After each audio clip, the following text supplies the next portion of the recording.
Bonjour à tous pour le plus bel atelier de la journée. Merci à tous d'être présents. On va être en overbooking sur la salle, c'est génial. Donc bienvenue à cet atelier les aides au recrutement, booster votre recherche d'emploi.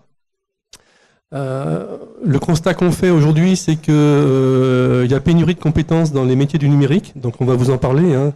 On a des chiffres, on a des vrais chiffres qui sont en plus récents, donc c'est important. Mais en plus, pour trouver un job, des fois, il suffit pas d'être expert technique. Il faut aussi avoir quelques arguments financiers vis-à-vis de son recruteur. Et là, on a des vraies solutions pour vous. Donc, vrais chiffres, vraies solutions. Voilà. Si vous trouvez pas de job, c'est que vraiment on est mauvais. Donc, je vais laisser les personnes présentes ici se présenter. Alors, je m'excuse pour la jante masculine, mais il n'y a que des filles à part moi. Donc j'espère que je ne serai pas agressé par les associations de défense des hommes. Voilà, je vais m'en sortir. Donc je laisse la parole à Barbara d'abord. Merci. Donc je me présente, Barbara Aubert, je suis de l'APEC, consultante à l'APEC. Donc l'APEC, c'est l'Association pour l'emploi des cadres. Rapidement, qu'est-ce qu'on fait à l'APEC? On accompagne d'une part les cadres, donc les cadres en recherche d'emploi bien sûr, mais aussi des cadres en poste, qui souhaitent changer de filière, changer de métier, se reconvertir. Et on accompagne également les jeunes diplômés pour s'insérer dans l'emploi. On accompagne également les entreprises de l'autre côté de la barrière qui, elles, vont recruter des cadres. Et puis, on essaie, et même on réussit, à mettre les cadres et les entreprises en relation à l'occasion d'événements, de plusieurs événements qu'on peut organiser aussi tout au long de l'année. On va passer la parole à... Bonjour, Florence Hernandez du Conservatoire national des arts et métiers. Donc effectivement, je suis chargée de mission au conservatoire. Je travaille spécifiquement pour CNAM Entrepreneur. Notre présence aujourd'hui ici face à vous, c'est pour vous expliquer plus particulièrement un dispositif qui s'appelle Ardent, Action régionale pour le développement d'activités nouvelles, et qui va accompagner un demandeur d'emploi dans une TPE-PME pendant 6 mois. Avec comme objectif l'embauche du demandeur d'emploi qui sera pilote de projet, donc on reviendra dessus un peu plus tard. Bonjour, je suis Anne Fougère, je suis la responsable de l'équipe recrutement sur le Pôle emploi d'Aix-Vallée de l'Arc, donc 2 pôles emploi sur Aix-en-Provence. On a plus spécifiquement la compétence du numérique de par l'accompagnement que nous avons auprès de nos entreprises et des demandeurs d'emploi cadres, et également non cadre, et notre objectif, bien évidemment, c'est faciliter le retour à l'emploi. Bonjour, Magali Razamizan, je suis la déléguée régionale du FAFIEC. Le FAFIEC, c'est l'OPCA, donc l'organisme qui collecte les fonds de la formation auprès des entreprises du numérique, pour ensuite accompagner les entreprises dans leurs projets d'emploi et de formation. Et nous accompagnons à la fois les entreprises, les salariés, mais également, en partenariat avec Pôle emploi, les demandeurs d'emploi, qui souhaitent intégrer les entreprises qui sont adhérentes de la branche et principalement des entreprises du numérique. Eh bien, écoutez, merci Magali, vous avez gardé le micro. Peut-être nous donner quelques chiffres, peut-être locaux, nationaux. Alors, nous avons réalisé une étude il y a quelques mois et donc la branche du numérique est une branche qui est très dynamique. Aujourd'hui, en région PACA, c'est 54% des salariés de la branche qui ont un statut cadre, ce qui est beaucoup plus que la moyenne nationale dans les autres tous secteurs d'activité confondus. 11% des salariés ont statut cadre. Donc on est vraiment une branche dans laquelle il y a beaucoup de cadres. Il y a beaucoup d'hommes aussi, 67% d'hommes dans la branche contre 54% dans les autres branches. Mesdames, vous êtes les bienvenues. Nous souffrons du peu de femmes dans cette branche, donc vous êtes les bienvenues, il y a de la place pour vous. Il y a aussi 91% de salariés qui sont en CDI. La norme dans la branche, et dans la branche du numérique, c'est le CDI. Et 84% des offres d'emploi sont destinées à des cadres, donc avec un niveau qui commence à Bac+4. Le secteur du numérique dans la branche, en tout cas, c'est la majorité. Alors, nous représentons une branche qui ne représente pas que le numérique, mais aujourd'hui, le numérique, c'est la moitié des salariés de la branche qui représente également les ingénieurs et les cabinets de conseil. Un secteur qui ne cesse de croître depuis des années, aussi bien en tant qu'effectif et qu'en chiffre d'affaires.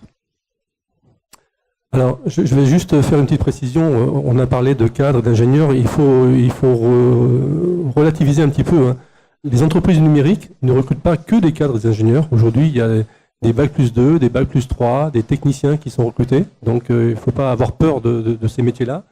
Les entreprises numériques ne recrutent pas que des gens qui font de l'informatique, mais ils recrutent aussi des assistantes, des comptables, des gens du marketing, des gens du process. Donc encore une fois, si vous n'êtes pas un développeur web ou un développeur Java, c'est pas pour ça qu'il ne faut pas postuler d'entreprises numériques qui sont en très forte croissance et qui ont besoin de remplir des postes, ce qu'on appelle de support ou de management, etc. Voilà, donc ça c'était une petite précision donc on va parler un petit peu des... Vous voulez donner un chiffre? Non, c'est bon.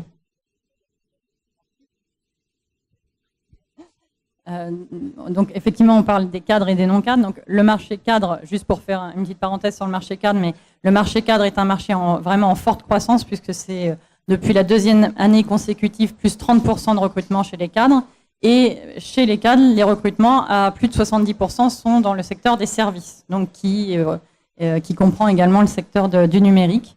Si on prend juste le chiffre aujourd'hui des offres d'emploi cadres, juste dans les métiers de l'informatique, tous les métiers de l'informatique confondus, c'est 1269 offres d'emploi cadres aujourd'hui sur la région PACA. Donc on est quand même sur un volume d'offres important et voilà, c'est un secteur dans lequel il y a beaucoup de besoins. Oui, simplement pour compléter, hein, sur ces chiffres-là, effectivement, c'est plus de la moitié des offres cadres que nous avons, effectivement, ce sont des offres dans la filière. Et pour les perspectives de l'année donc 2019, on est sur de plus à peu près plus de 900 intentions d'embauche sur le bassin ex-Gardanne. Ok, on va peut-être commencer par peut-être le dispositif ardent, peut-être qui va être expliqué, hein, parce qu'elle trépigne là à chaque fois, elle veut. il faut la freiner à chaque fois. Donc Florence, vous allez nous expliquer. Comment rentrer dans ce dispositif, qui s'intéresse et la cible idéale de l'entreprise. Tout à fait. Donc le CNAM est l'ensemblier du dispositif ardent. Si effectivement nous sommes un établissement d'enseignement supérieur et de recherche sous tutelle du ministère de l'enseignement, effectivement nous dispensons des formations, mais je rappelle que l'objectif n'étant pas la formation mais l'emploi. C'est la raison pour laquelle on nous retrouve aujourd'hui ici pour le dispositif ardent. Donc, Action régionale pour le développement d'activités nouvelles, c'est un dispositif qui met en poste, grâce à l'APEC et Pôle emploi, puisque nous avons des partenariats, un demandeur d'emploi pour une période de 6 mois dans une TPE-PME. Pour rebondir sur ce que Gérard disait tout à l'heure, sur le dispositif ardent, les TPE-PME, oui, effectivement, on a quand même beaucoup d'entreprises dans tout ce qui est numérique, digital, en termes d'activité, plus large de l'informatique. Mais si c'est l'activité de l'entreprise, c'est pas forcément son métier et le métier que vous pouvez avoir chez eux.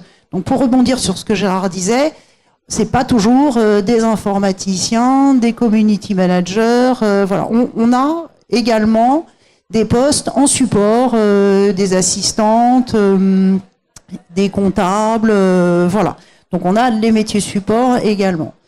Donc si effectivement le demandeur d'emploi, au travers de ce stage de la formation professionnelle pour 6 mois, l'objectif étant l'emploi. Pour vous donner quelques chiffres, hein, sur Provence-Alpes-Côte d'Azur, aujourd'hui c'est un dispositif qui est cofinancé par la région, donc la région sud PACA, depuis une bonne quinzaine d'années. Ça représente à ce jour 300 personnes par an, dont 75% ont à la fin des 6 mois une solution emploi. Donc CDD, CDI, associé, entrée au capital, ou alors le demandeur d'emploi peut monter sa société à côté et être prestataire. Donc c'est un dispositif qui est relativement pertinent et qui a aujourd'hui de très très bons chiffres. Donc pour aller plus loin, si vous le souhaitez,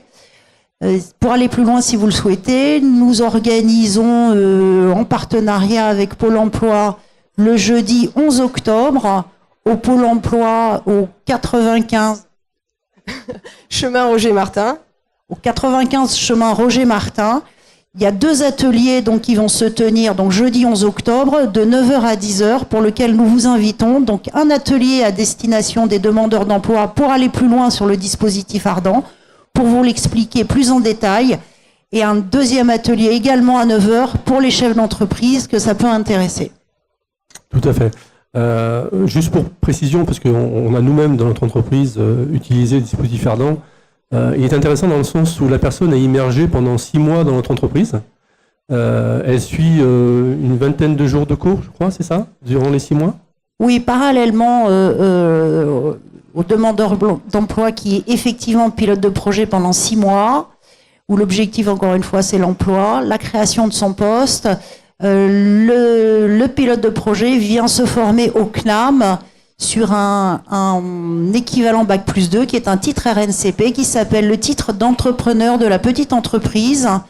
Donc c'est de l'alternance, ça représente à peu près 2 à 3 jours de cours par mois sur lequel vous allez apprendre en fonction de votre niveau et de ce que vous aurez choisi, management de projet, management des compétences, marketing communication, développement personnel, management de proximité, gestion. Donc il y a un certain nombre d'unités d'enseignement qu'on vous propose pour accompagner vos compétences et accompagner également votre projet, puisque à ce moment-là, vous êtes suivi par un expert en management de projet qui aujourd'hui est représenté par aussi l'UPE 13 qui se trouve derrière vous. Donc ce sont des gens qui vous accompagnent dans ce dispositif. Donc vous pouvez aller voir Géraldine également si vous voulez lui demander des conseils. Barbara, vous avez une précision? Donc Florence parle effectivement des demandeurs d'emploi. Si vous n'êtes pas demandeur d'emploi, mais que vous êtes en poste, vous êtes cadre et vous êtes en poste, vous pouvez aussi avoir envie de vous reconvertir ou de changer d'orientation et d'aller vers les métiers du numérique. Cependant, vous vous posez peut-être des questions sur justement quels métiers existent vraiment dans le numérique, quelles sont les formations utiles et nécessaires pour accéder à ces métiers. Donc, n'hésitez pas à prendre rendez-vous avec l'APEC parce que dans le cadre du CEP, le Conseil en évolution professionnelle, on peut vous aider déjà dans le travail de votre projet professionnel, c'est-à-dire identifier si oui ou non vous avez l'appétence pour aller dans les secteurs du numérique et quel métier vous pourriez y exercer. Et puis, qu'est-ce qui vous manque comme compétences et quelle formation vous pourriez envisager. Et donc, avec le consultant, vous allez travailler sur le projet, sur les formations possibles et accessibles pour vous et sur les modes de financement possibles. Et ensuite, le consultant relayera votre dossier à votre OPCA qui pourra gérer vraiment articuler le financement.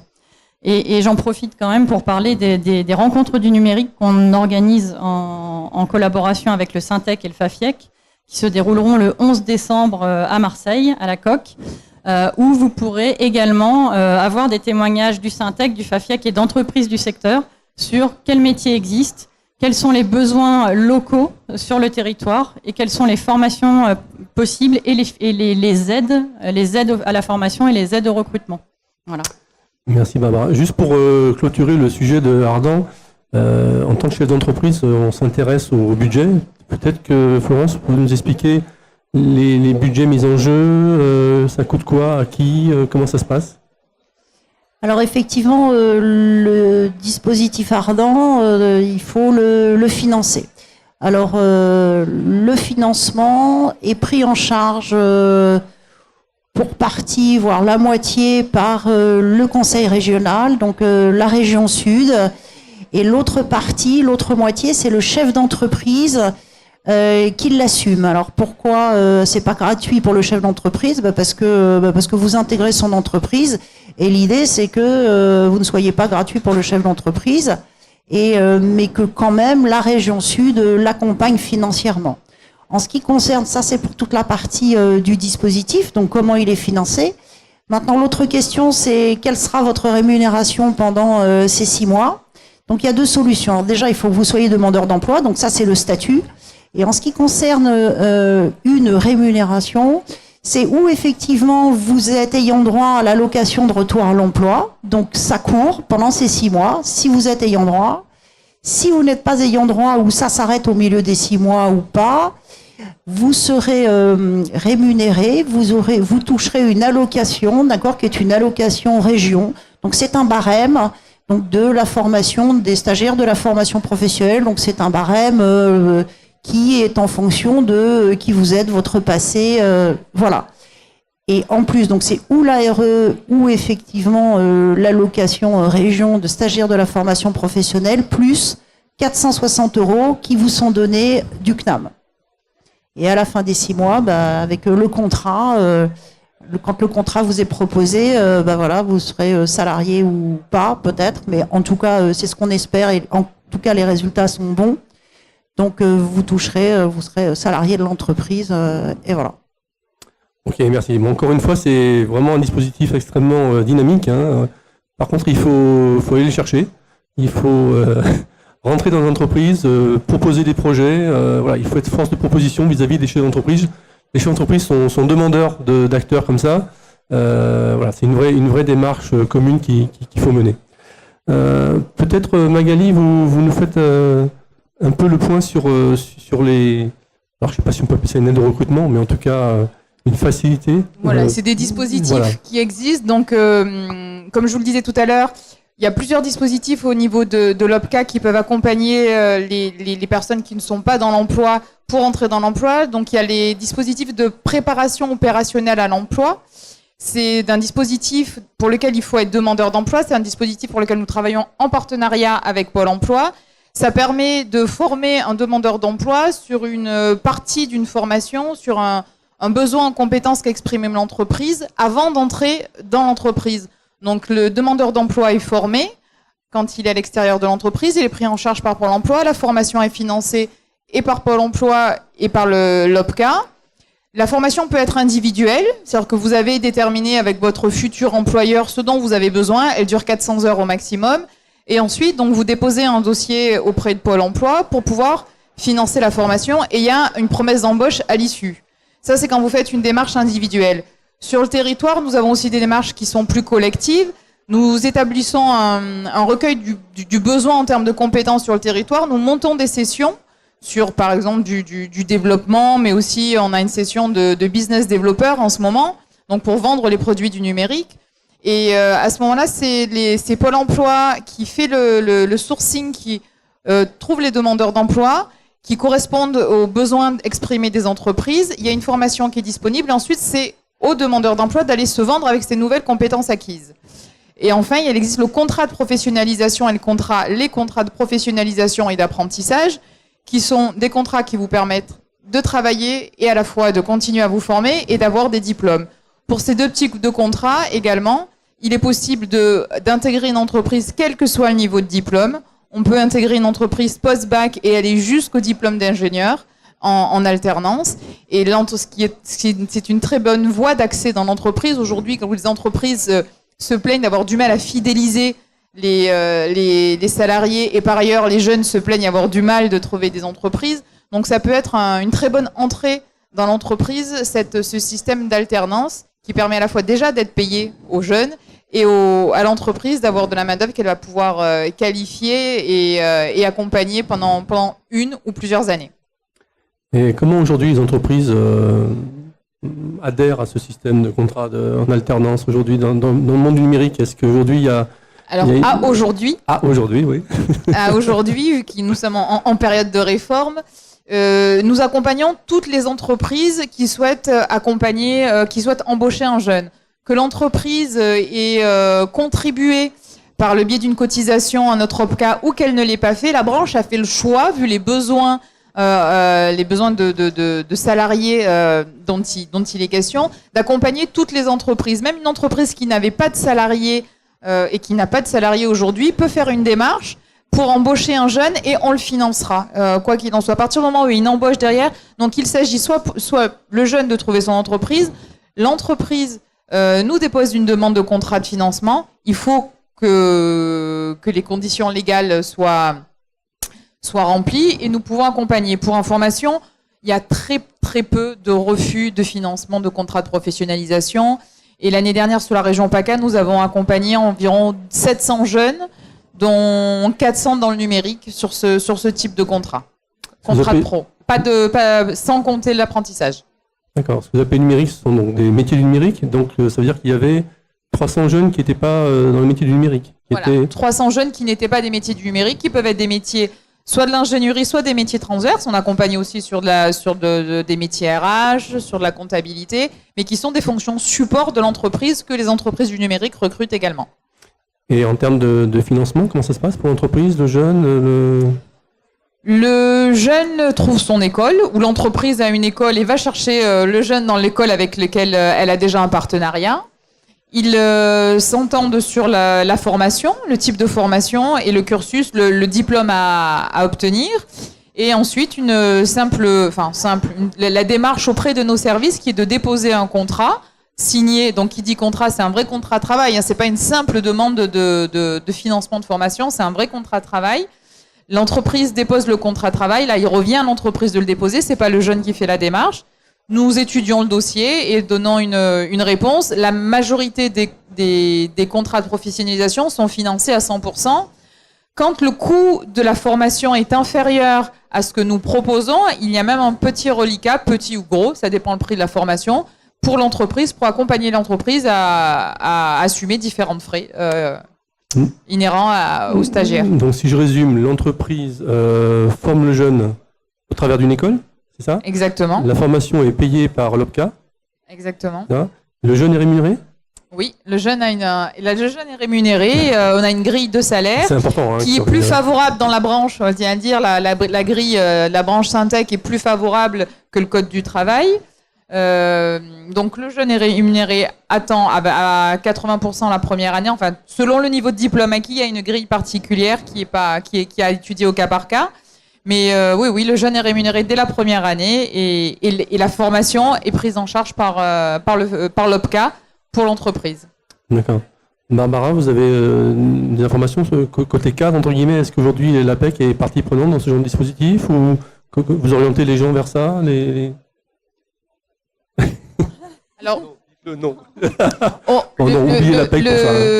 Le dispositif de contrat de professionnalisation est destiné plutôt aux jeunes parce que c'est en période il est destiné donc aux étudiants, mais il peut aussi être destiné à un public de demandeurs d'emploi de plus de 26 ans. Donc les jeunes diplômés ne sont pas les seuls destinataires. Vous pouvez tout à fait. Nous on fait des contrats de professionnalisation pour des personnes qui sont déjà en poste et qui veulent avoir une formation qui soit qualifiante. Il est possible de faire de la formation qualifiante. Alors, il faut que ça corresponde à un besoin de la branche et identifié par la branche, mais seuls les diplômes ne sont pas visés dans le contrat de professionnalisation. Il n'y a pas d'âge maximum. Il faut être demandeur d'emploi. Au-delà de 26 ans, il faut être demandeur d'emploi. Mais on peut être en contrat de professionnalisation à 45 ans. Exactement. D'accord. Ok, on va passer la parole à Pôle emploi. Sur les aides au recrutement. Je vais peut-être pas revenir sur ce que vous a présenté Magali, donc sur la POE et son pendant qui est la FPR. Alors deux acronymes, hein, mais pour lequel il faut retenir qu'on est sur des aides préalables au recrutement. On parlait compétences tout à l'heure, hein, et c'est vraiment ça.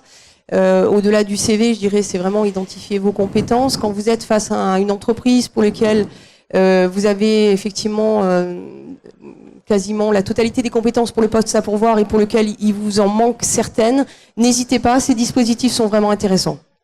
Alors peut-être, on pourrait se dire, il y a plusieurs aides, moi je les connais pas toutes, l'entreprise les connaît pas toutes non plus, donc j'invite les demandeurs d'emploi à se rapprocher de leurs conseillers, mais peut-être également d'aller consulter, vous avez des simulateurs d'aide. Alors concernant les demandeurs d'emploi, ça s'appelle Clara, donc Clara sur pôle-emploi.fr. Vous rentrez en fait les éléments vous concernant votre état civil, concernant un certain nombre de données, et ça va vous permettre d'identifier à la fois les aides à l'embauche, notamment on peut parler actuellement des emplois francs quand on réside sur un quartier prioritaire de la ville, enfin certains quartiers prioritaires. On peut parler également des aides au recrutement et on en parlait. Donc ça vous permet d'accéder à tout le panel d'aides que vous pouvez proposer en entreprise lors d'une situation d'entretien. De la même façon, pour l'entreprise, vous avez un simulateur d'aide également sur pôle emploi.fr. Peut-être me parler de la MRS peut-être Toujours dans cette approche compétence, la MRS, en fait, la MRS, donc codeur-développeur, c'est une méthode de recrutement par simulation. Elle a été mise en place plus spécifiquement pour la filière au regard des besoins. Hein. On vous en parle depuis le début de cette conférence, il y a d'énormes besoins. C'est la possibilité en fait d'identifier si vous, demandeur d'emploi qui êtes intéressé par cette filière et qui n'avez jamais travaillé ou n'êtes pas diplômé dans cette filière, d'identifier si vous avez les habiletés pour exercer ces métiers-là. Donc en fait, c'est des exercices qui, par analogie, vont reproduire en fait les caractéristiques principales du poste. Ce qu'il faut savoir, c'est que cette MRS, on l'a construite avec les acteurs de la filière, avec des entreprises. Certaines sont même présentes lors de à ce forum. Et donc, on peut donc tester vos appétences et vos habiletés pour ces métiers-là. Voilà. Donc, ça concerne tout le monde. C'est une méthode de recrutement qui tient pas compte ni de votre expérience, ni de votre CV. C'est vraiment ouvert à tous. L'essentiel, c'est d'avoir une appétence quand même pour cette filière-là. Et c'était déjà le cas sur d'autres métiers, déjà ça a été validé sur d'autres métiers et aujourd'hui donc c'est nouveau. Alors, sur la filière du numérique. C'est ça, cette méthode existe dans le secteur du commerce, dans le secteur de la santé, dans le transport logistique et du coup elle a été étendue à la filière par rapport aux besoins et la volonté effectivement de pouvoir orienter dans le cadre du CEP effectivement des demandeurs d'emploi vers cette filière. D'accord. Juste pour essayer de globaliser un petit peu, aujourd'hui, le dispositif Ardent, c'est combien de personnes annuellement Donc, c'est des contrats qui sont des triennales. Donc, nous signons tous les 3 ans. Donc, c'est à ce jour 300 personnes par an. Sur 3 ans, ça fait 900 personnes. Donc, avec un taux d'emploi de 75%.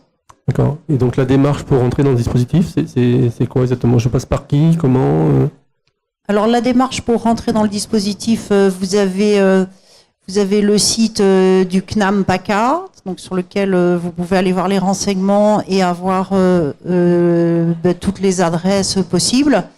Vous avez moi également, je peux vous donner ma carte.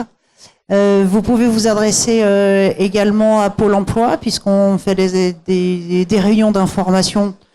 Sinon, donc proche de nous, le 11 octobre, l'atelier à Pôle emploi de 9h à 10h sur l'information collective sur le dispositif Ardent.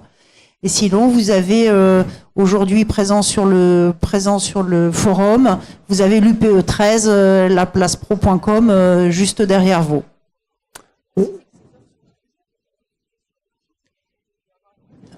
Alors, voilà, pour rebondir sur ce que Anne dit également, toutes les offres Ardent sont sur le site de Pôle emploi. Certaines sont également diffusées sur l'APEC, puisque ce sont nos 2 partenaires pour vous trouver, vous, pilote de projet. Voilà, et pour voir les offres qui sont en cours en ce moment. Donc, c'est-à-dire que le chef d'entreprise dit, moi, je vais recruter un Ardent, enfin, je sais pas comment on appelle ça. Alors, Ardent reste un dispositif.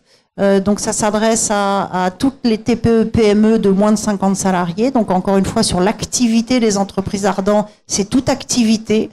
Mais on en trouve beaucoup dans le secteur du numérique, des nouvelles technologies de l'information et de la communication. Ça s'adresse à tous les métiers et tout âge. Alors pour prendre les profils de nos pilotes de projet aujourd'hui, 80% au-dessus de Bac+2. Mais bon, il y en a d'autres. En termes de hommes et femmes, c'est moitié hommes, moitié femmes, et vous avez entre 20 et 60 ans. Donc les chiffres, c'est assez bien réparti. Donc on a des jeunes et des moins jeunes, et tant mieux, parce que sur les startups, des gens avec de l'expérience, c'est très très intéressant. Et puis nous, ça nous rassure un peu, parce qu'un chef d'entreprise qui a 25 ans dans une startup, c'est super, mais bon, si on l'associe à un pilote de projet qui a de l'expérience, on aime bien aussi, et puis vice-versa, on aime la complémentarité, l'ouverture d'esprit et l'agilité. Donc on espère qu'on vous retrouvera sur le dispositif Ardent, que ce soit le chef d'entreprise ou vous, si vous avez des projets, vous ciblez une entreprise et puis vous allez lui parler de votre projet, et puis quand il vous dit comment je vous finance, et vous lui dites le dispositif Ardent, on a des plaquettes, le site du CNAM PACA, et ça marche très bien. Et on est content de vous voir. Ouais, je crois que ce qui est important, encore une fois, de retenir, c'est que c'est pas que du numérique. Si vous êtes dans une filière comptable ou marketing ou je sais pas moi, transport routier, pourquoi pas, vous pouvez rentrer dans le dispositif Ardent. Et ça, je crois que c'est important parce que Les gens qui travaillent dans le numérique ont tendance à réduire leur écosystème et leur petit monde au numérique. Mais je crois que dans les entreprises, il n'y a vraiment pas que ça et il ne faut absolument pas occulter ces postes-là. Comment on rentre dans une POI, POEC, Magali? Ou FPR Alors comment on rentre en fait déjà, donc comme le disait Magali, il faut être demandeur d'emploi. Donc chercheur d'emploi. Sur une POEC, effectivement, donc vous êtes informé par votre conseiller sur l'action de formation. Je dirais sur la POI et la FPR, qui sont plutôt des aides au recrutement individuelles. Il ne faut pas hésiter en entretien de face à face d'en parler, on le disait tout à l'heure, à l'entreprise. L'entreprise donc peut nous contacter directement ou vous-même, n'hésitez pas à faire la promotion. Il suffit juste de contacter Pôle emploi, on signe une convention entre vous, nous et l'entreprise. On définit le plan de formation également avec vous, hein, c'est une contractualisation donc tripartite. On identifie la durée de cette période de formation et à l'issue, bien évidemment, c'est l'embauche qui est visée en CDD ou en CDI. Donc je dirais se rapprocher de Pôle emploi pour monter la convention, mais surtout en faire la promotion. D'accord. Et encore une fois, quand je suis en formation dans ces dispositifs-là, je suis toujours pris en charge par Pôle emploi. Voilà, donc où je suis indemnisé, je continue à percevoir mon indemnisation, et où je ne suis pas indemnisé, du coup, on vous ouvre des aides et des droits à la rémunération, puisque vous êtes stagiaire de la formation professionnelle, et dans certains cas, on peut ouvrir également des aides à la mobilité. Et en tant que chef d'entreprise, qu'est-ce que je dois faire? Je dois signer un contrat avant, après, pendant, je fais quoi? Surtout avant. Donc surtout avant, je contacte Pôle emploi, je retrouve les coordonnées de mon Pôle emploi sur mon espace recrutement si je suis une entreprise. Si je suis demandeur d'emploi, je peux contacter mon conseiller également par mail, hein, ça se fait via mon espace. Et surtout, je le contacte avant pour monter la convention. On saura être réactif, mais bon, bien évidemment, il faut définir un plan de formation et voilà, tout ça, ça suppose de le faire en amont. D'accord, donc ça c'est en amont de l'embauche. Il faut d'abord que le chercheur d'emploi soit formé avant de rentrer dans l'entreprise. Une fois qu'il est rentré, il n'a plus droit à ces dispositifs-là. C'est ça. On est bien d'accord? C'est ça, oui. D'accord. Effectivement, c'est une action de formation pour acquérir, résorber l'écart entre les compétences requises pour le poste et les compétences dont dispose le demandeur d'emploi. Après, il peut rentrer directement ou par le biais de cette aide préalable. D'accord. Ok, est-ce qu'on a oublié des aides encore, hein? Juste dire que j'ai pris quelques plaquettes si ça intéresse, voilà, sur les différents dispositifs qui reprennent tout ce qu'on s'est dit à l'oral. Il y aura des plaquettes disponibles. Voilà, on laisse la parole à la salle si vous avez des questions. Est-ce que la salle a des questions? Oui, une question. Attendez, je vais essayer de vous amener le... J'en ai plusieurs, mais je vais commencer par une. Peut-être la plus simple. Il y a un détail que j'ai pas bien compris sur le dispositif Ardent, donc je m'adresse, mais après les autres peuvent répondre. Donc grosso modo, on a compris que le coût est pris en charge 50-50 par la région, 50-50 enfin, par l'entreprise. Mais par contre, vous n'avez pas parlé de chiffres. C'est-à-dire qu'est-ce qui est le coût? C'est le coût de la formation en fait. Alors le coût de la formation, pour rentrer dans le détail, le coût de la formation est estimé à 10 500 €. Donc la région sud, sous forme de subvention, est autour de 5 000, parce qu'après c'est des subventions, donc il faut prouver les dépenses. Et le chef d'entreprise, 5 500 €, c'est-à-dire 4 chèques de 1 375 € que j'encaisse tous les 10 du mois sur les 4 premiers mois. J'en demandais même pas autant, précis, mais merci, mais voilà, c'était... Non, mais c'est... Très bien. Donc ça, c'est le chef d'entreprise qui paye ça, hein? Enfin, c'est la société. C'est la société. Qui paye ça, d'accord. C'est pas le l'idée, c'est de dire que le chef d'entreprise, effectivement, ça va lui coûter 5 500 €. Et que si aujourd'hui il les a pas, il faut quand même l'objectif c'est qu'il vous embauche dans 6 mois. Donc un chef d'entreprise, et moi j'en ai eu qui m'ont dit mais moi Florence, aujourd'hui je peux pas payer 5 500 € pour avoir quelqu'un sur 6 mois. Ce que je peux comprendre, c'est pas très évident forcément. Après, si vous voulez, nous on doute qu'au bout de 6 mois ils puissent vous donner ne serait-ce que, j'espère plus qu'un SMIC, mais pourquoi pas, plus les charges. Donc c'est un petit peu, voilà. C'est plus clair, ça? J'ai répondu à votre question? Très bien. Si la salle a d'autres questions, Est-ce qu'il y a d'autres questions sur les aides, les financements? Moi, Non. j'ai Bon, bah, écoutez, j'ai plus la parole, mais je pense que je vais la reprendre juste avant qu'on soit devant vous. Je voulais insister sur quelque chose avec lequel on avait parlé avec Gérard et tout ensemble. Ce qui nous paraît important aussi, au-delà des financements dont on vous parle et des aides dont on vous parle aujourd'hui, c'est rechercher un emploi aujourd'hui. On sait tous que c'est pas forcément très évident, mais si on est devant vous aujourd'hui, c'est pour vous parler d'une démarche qui est beaucoup proactive de votre part.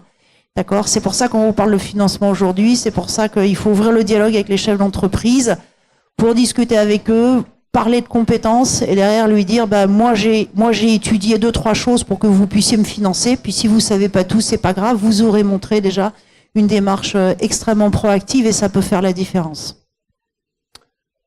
effectivement, je crois que. Est-ce que quelqu'un veut... On parle de recherche d'emploi.